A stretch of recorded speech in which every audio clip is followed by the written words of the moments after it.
Friends, आज के video में हम पूरे पाठ को इस वीडियो में समाप्त करने जा रहे हैं। पहली बात जो हमने इसमें पढ़ी थी, कोशिका की खोज किसने की? रॉबर्ट हुक ने 1665 में की थी। इन्होंने सरल सूक्ष्मदर्शी के द्वारा कार्क के टुकड़े में मधुमक्खी जैसी संरचनाएं देखी। इन्हीं को इन्होंने पहले सेल कहा था और ये कोशिका के नाम से बाद में फेमस हुई। ये सजीवों की संरचनात्मक एवं कार्यात्मक इकाई हैं। बच्चों, यहाँ ये बात गौर करने की है कि ये इन्होंने मृत कोशिकाओं की खोज की थी। मृत कोशिकाओं की खोज करने की वजह से, चाहे मृत की हो चाहे जिंदा की हो, इन्हें जो है सेल साइटोलॉजी का जनक माना जाता है। और जिंदा की जो खोज थी वो उन्होंने किसने की? ल्यूवेनहॉक ने। ये आपको पता है बच्चों। अब विभिन्न जीवों में कोशिकीय संगठन अलग अलग प्रकार के होते हैं। कोशिकाओं की कितनी संख्या है इसके आधार पर, कोशिकाओं की संख्या के आधार पर एक कोशिकीय जीव सुकेंद्रीय कोशिका वाले एक कोशिकीय जीवों में श्रम विभाजन नहीं पाया जाता और केंद्रक भी अल्प विकसित होता है। बहुकोशिकीय जीव, इसमें पूर्व केंद्रीय कोशिका पाई जाती है। यह सभी जंतुओं व पादप कोशिकाओं में पाई जाती है बच्चों। तो इसको आपको अपनी कॉपी में नोट करना है। अर्थात इसमें यह जंतु कोशिका और पादप कोशिकाओं में भी दोनों में मिलता है और सेंट्रल कोशिकाएं इसमें पाई जाती हैं। अगली बात है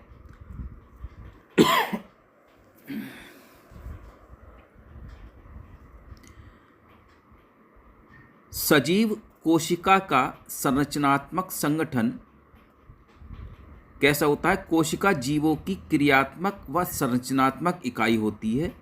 इसमें जीवन की सारी क्रियाएं यहीं संपन्न होती हैं।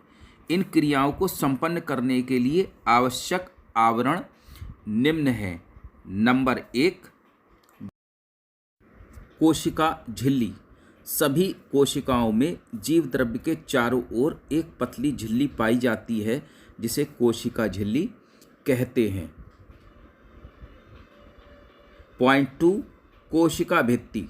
पादप कोशिका में कोशिका झिल्ली के चारों तरफ दृढ़ व मृत सेलुलोज का बना आवरण होता है जिसे कोशिका भित्ति कहते हैं।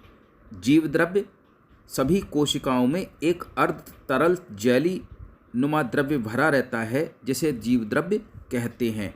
हक्सले के अनुसार जीव द्रव्य जीवन की भौतिक आधारशिला होती है। यानी इसकी खोज किसने की बच्चों? हक्सले ने की। बहुत ज़्यादा डिटेल में इसमें नहीं आ रहा हूँ क्योंकि मैं इसको पहले भी आपको बता चुका हूँ। अब बात आती है कोशिकांगों की। कोशिकांग कोशिका द्रव्य में उपस्थित झिल्ली युक्त संरचनाएं होती हैं जो कि निम्नलिखित हैं। नंबर 1, केंद्रक। केंद्रक के बारे में, इसमें उपस्थित गुणसूत्र पर स्थित जीन्स आनुवांशिक लक्षणों के वाहक होते हैं। यानी इसमें गुणसूत्र होते हैं जो आनुवांशिक लक्षणों को एक जगह से दूसरी जगह ले जाते हैं। इस कारण गुणसूत्र आनुवांशिक वाहक कहलाते हैं। ये 2 प्रकार के होते हैं, डीएनए और आरएनए। अब डीएनए क्या होता है इसको अभी हम देखेंगे कि डीएनए एक आनुवांशिक पदार्थ है जो सजीवों में आनुवांशिक सूचनाओं को एक पीढ़ी से दूसरी पीढ़ी में पहुंचाता है। आरएनए का निर्माण डीएनए से होता है। यह एकल पॉलीन्यूक्लियोटाइड्स श्रृंखला से बना होता है जिसका निर्माण हजारों न्यूक्लियोटाइड्स से होता है।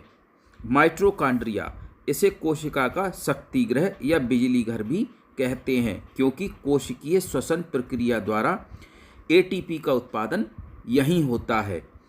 अब बात आती है हरित लवक की। यह हरे रंग का लवक है। ये पादपों के हरे रंग का कारण होते हैं तथा सूर्य की उपस्थिति में प्रकाश संश्लेषण प्रक्रिया द्वारा भोजन, कार्बनिक पदार्थ व ऑक्सीजन बनाते हैं। अंतःपरद्रव्यी जालिका के बारे में अब हम देखेंगे कि अंतःपरद्रव्यी जालिका क्या है। हरित लवक को मैंने वीडियो के माध्यम से भी बता दिया था। अंतःपरद्रव्यी जालिका कोशिका द्रव्य में फैली नलिकाओं एवं थैले नुमा संरचनाओं का एक जटिल जाल है जो केंद्रक कला से कोशिका झिल्ली तक फैले रहते हैं। खुरदरी अंतःपरद्रव्यी जालिका प्रोटीन संश्लेषण हेतु स्थल प्रदान करती है। चिकनी अंतःपरद्रव्यी जालिका ग्लाइकोजन व वसा का संग्रहण करती है। बच्चों, अब बात आती है गोल्जी काय की। गोल्जी काय क्या होता है, पहले आप इसको नोट कर लें। गोल्जी काय को गोल्जी बॉडी भी कहते हैं।